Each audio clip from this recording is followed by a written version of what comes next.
Whoever becomes Italy's next leader will inherit a difficult economic situation, and one of their first challenges will be coming up with the budget for 2020, and that has to pass the scrutiny by the European Union. Our business editor Stephen Carroll is here to tell us more.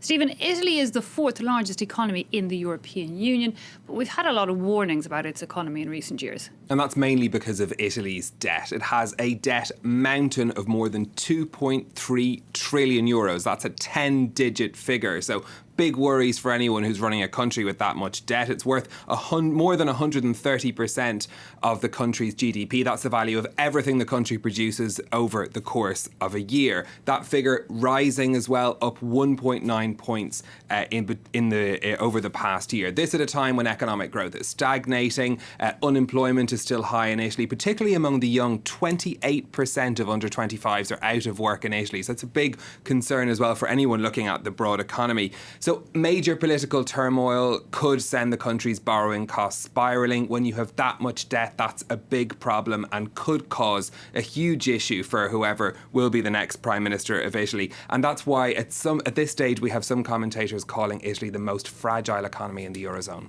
Indeed, how have markets been reacting to that latest bout of turmoil? It was a mixed batch of reactions on Tuesday, and that's partly because there had been this fear of a snap election beforehand, so markets had priced in some of that already. Italy's borrowing costs actually fell after Giuseppe Conte resigned, so not too much worry on the international debt markets for now. The stock markets were a slightly different story. We had the FTSE MIB in Milan fall by 1.1% on Tuesday. It sent off a bit of a selling spree across European markets when that news came through. Today, there's a slight recovery. The FTSE MIB opening up in Milan around 0.5%.